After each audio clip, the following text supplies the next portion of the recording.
Bueno, aquí estamos esta vez con doña, te puse doña, Teresita del Niño Jesús, que no se llama así, pero Tere Benítez, ¿cómo estás? Bien, Jesús Manuel, ¿cómo Siempre tus estás? colaboraciones son muy comentadas y todo, tienes tu rating. Tengo mi rating, sí. Yo no estoy muy de acuerdo con la celebración ni del Día del Niño, ni del Día del Amor, ni del Día de la Madre, y por supuesto menos del padre, ni del compadre, ni de nada de estas cosas. Pero hay familias que si no celebran esto, les da el soponcio. Una mamá a la que no le den un regalo el 10 de mayo, bueno, puede acabar en crisis familiar. Con el padre no sé si suceda lo mismo, en mi casa nunca hubo esa figura, entonces no estoy muy al tanto del tema, pero ¿qué significa? ¿Qué todavía se celebra el Día del Padre? Sí, Por todavía cierto? se celebra, Todavía Jesús se Manuel. celebra. ¿Y qué significa? ¿Qué tanto hay que reforzar la presencia del padre en las familias de hoy día, dado el fenómeno que hay de madres solteras y padres solteros y que no hay compromisos, ¿no? Fíjate, y no tanto como la celebración del Día del Padre, no tanto como el festejo. Esto que tú dices, ¿no? La presencia masculina, la presencia de un papá. Ahora parece que es muy fácil, ¿no? Tengo ganas de tener un hijo, voy a tener un hijo, oye, pero no tienes pareja, pero No importa. no importa. Este De fenómeno probeta. lo estamos viendo muchísimo. Sin ¿Sí embargo, sabes, no? ¿De probeta? sí. Probeta. O sea, no sabes de cuál es. Así dicen las Sí, chamacas, y las ¿no? inseminaciones Sí, artificiales, eso. A eso me etcétera. refería. Esto yo Sí. sí te entiendo, sí te entiendo. Entonces, bueno, esta parte de la presencia masculina en una familia para un hijo, ¿qué tan importante es? Bueno, es importantísimo. Un papá da a un hijo una imagen, ya independientemente del apoyo que recibe una pareja, ¿no? El criar a un hijo, el educar a un hijo entre dos personas es muy importante para la formación de este ser humano nuevo, de este ser humano bebé, ¿no? Incluso desde la concepción. Bueno, evidentemente se requiere a una mujer y se requiere también a un hombre. La presencia masculina, ¿qué le da a un hijo? Le da fuerza, le da esta capacidad y esta posibilidad de hacer cambios, ¿sí? Le da esta parte amorosa de adaptarse a un medio, que cuando no hay un papá no se puede. Ahora, también esta parte de cuando una mamá se tiene que encargar sola de educar a un hijo es muy complicado, en tiempo, en economía, Sí. en esfuerzo. Hay edad, o sea, dices para un niño, ¿hay una determinada edad en donde el padre sea más importante su presencia que en otra? Por supuesto, a la edad entre los 5 y los 12 años. Es Ahí es donde importantísima. antes de los 5, ¿qué? Antes de los 5, la presencia de la mamá es A ver, mucho más importante entonces, porque ¿por para el qué niño en los divorcios se pelean a los niños entre 5 y 12? Si la figura del padre es importante, ¿no debían estar con el padre? no es que deban estar con el padre, la figura de los dos es importantísima, la presencia de los dos es importantísima, pero de los 5 a los 12, el papá va a aportar esto que estábamos comentando, ¿no? Esta fuerza, esta capacidad de adaptabilidad, esta educación de la parte masculina, sea niña o sea niño, de la energía, de salir a buscar, de la agresividad.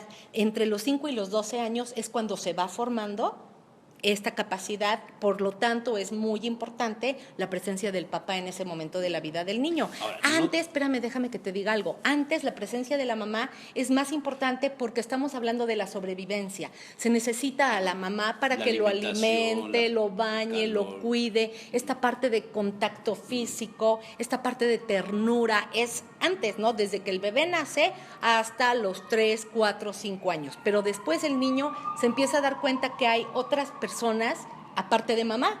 ¿Y quiénes son estas otras personas? Los abuelos, los tíos, pero por supuesto el papá, este papá que va a dar el sostén, no nada más económico, sino de carácter, de reglas, de normas. Que cuando una mujer está sola criando a un niño, se tiene que ocupar de estas dos partes. Entonces es doblemente complicado. A ver, no todos los padres son buenos. Hay padres alcohólicos, hay padres delincuentes, hay padres que tienen varios hijos con varias mujeres y de todos son papás y no quedan bien con ninguno. Hay hombres que nunca llegan a ser padres, hay hombres que deciden no serlo. Exactamente. Los sacerdotes, los religiosos, los monjes, los hermanos, qué sé yo. Y hay parejas que de entrada dicen yo no voy a tener un hijo. Y no se vamos ponen a de acuerdo concebir, y se no ponen de tienen acuerdo hijos. y no tienen hijos. ahí cuál es el fenómeno que se da en estas personas, hombres, que no tienen hijos, pero que a todo mundo le dicen sobrino o le dicen mijo. Sí, bueno, es elección, ¿no? Pueden decidir no tener hijos, pueden ¿No hay una decidir frustración? ser papá. No creo, fíjate que no creo, Jesús Manuel. En el hombre no, en la mujer puede ser que sí. Es que la mujer, las cargas culturales son fuertísimas, entonces una mujer que no tiene hijos o que decide no tener hijos es una mala mujer, Señalada, o es, exactamente, o no puede, o es incapaz, tiene que ver con esta parte de la capacidad de transmitir la vida. Un hombre que elige, aún siendo papá biológico de alguien, que elige no ser su papá, se va muy, muy tranquilo y se va muy cómodo, ¿no? Y no hay una frustración. Por eso también estos que les dicen mijos o que adoptan a un ahijado, a un sobrino, no creo que sea una frustración, es algo que hay que dar, que tenemos para dar todos los seres humanos, independientemente si somos hombres o mujeres, ¿no? Que tenemos que dar, podemos dar este amor, tenemos esta capacidad. Y cuando decidimos no tener hijos, se lo damos a una mascota, a un ahijado, a un sobrino, etcétera, ¿no? A una planta, etcétera. El padre que se divide con varios hijos con diferentes familias. Pues tiene la capacidad de ser padres. Hay padres que son muy buenos con todos sus hijos. Hay padres que no son buenos ni con sus hijos, que procrearon adentro de un círculo familiar, ¿no?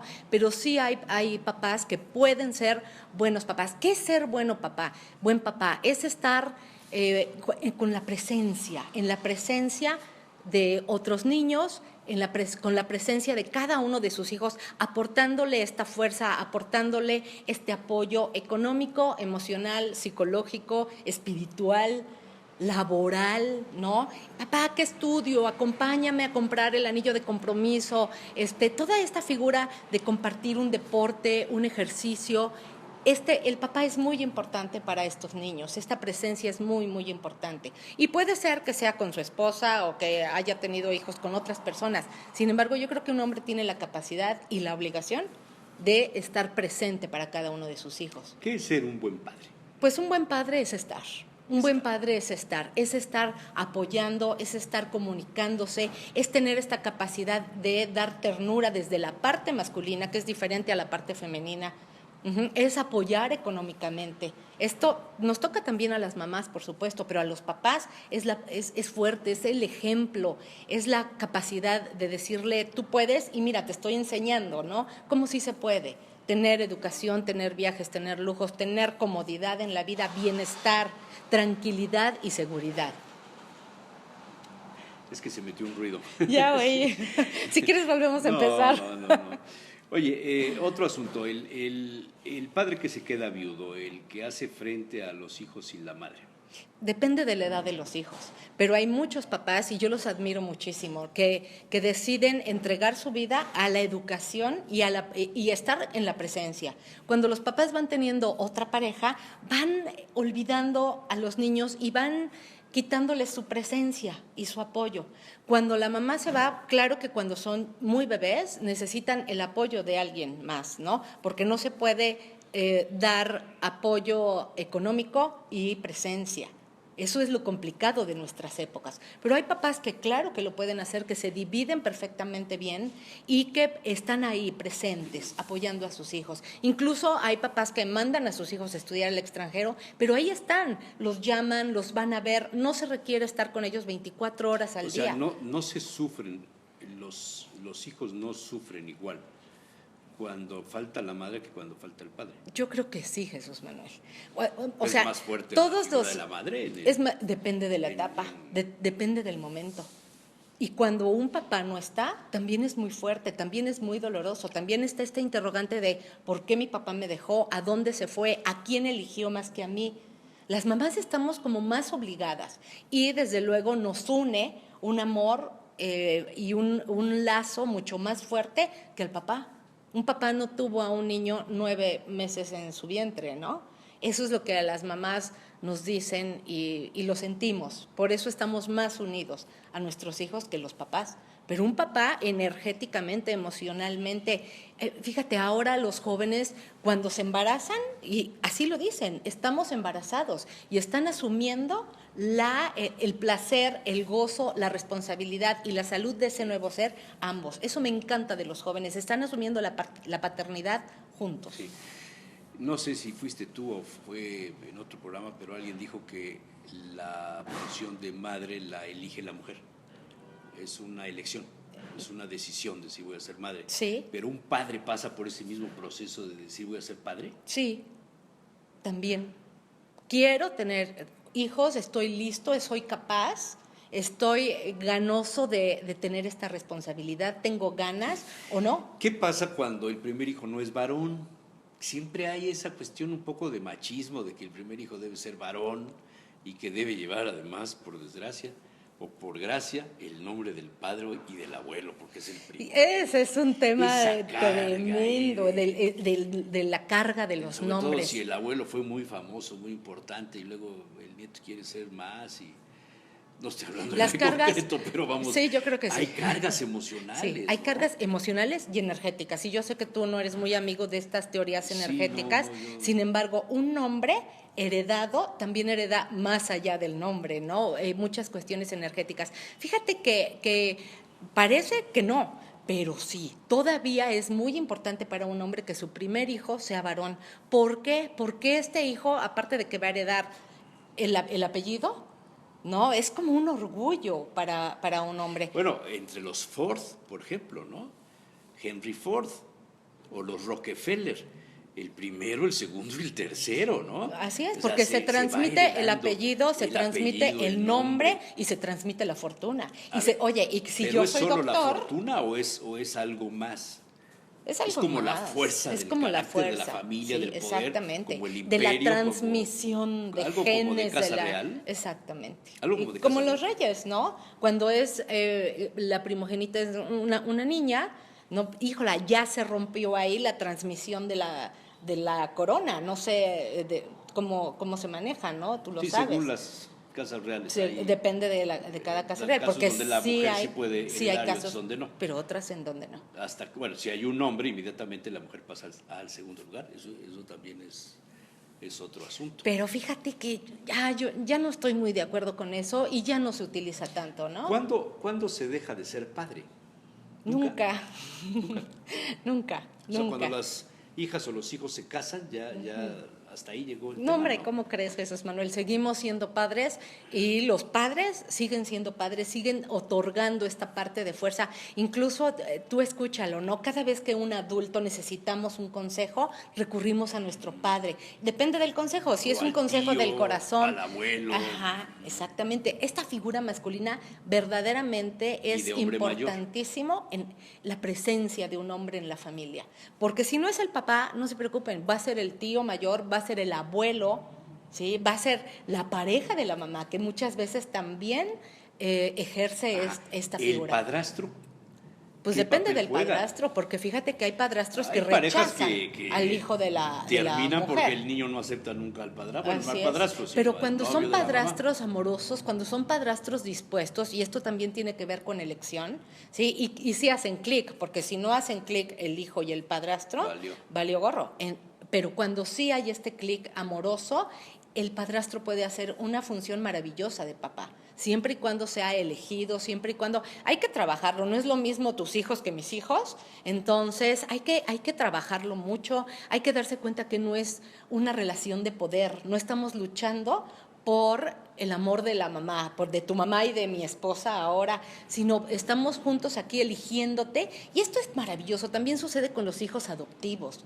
¿No? Los hombres que eligen adoptar, es como te elijo a ti para amarte, para darte esta fuerza que alguien más te la negó, ¿no? Y claro que pueden ser seres humanos sanísimos y felices, teniendo una vida de bienestar, ¿no? Entonces este tema de la paternidad es importantísimo, aunque nuestra cultura se le quiera restar importancia. Ahora las mujeres somos tan fuertes, tan autosuficientes, tan poderosas que decimos, ¿podemos tener hijos? Sí. sin un hombre junto. Y hacerlo bien. Y la verdad es pero que sí. Pero un hombre difícilmente puede hacerlo bien, ¿no?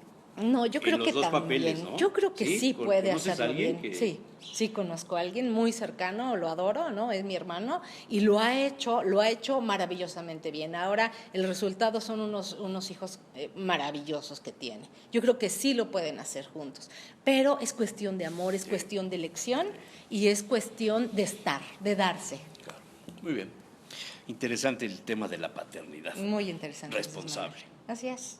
Porque hay irresponsables. Híjola, y esa ya no es paternidad, Y porque el a padre fuerza... alcohólico, por ejemplo, ¿no? Que creo que es uno de los problemas más comunes. ¿no? Y es un tema diferente, es un tema en donde a lo mejor en algún momento sí quiso, pero hay factores externos que lo hacen caer en el alcoholismo y su intención fue la mejor, pero de verdad no está en sus posibilidades porque el alcoholismo es una enfermedad. Es una enfermedad. Muy bien. Tere Benítez, muchísimas gracias. Gracias, Jesús. Gracias. El padre, a ver qué tal. Los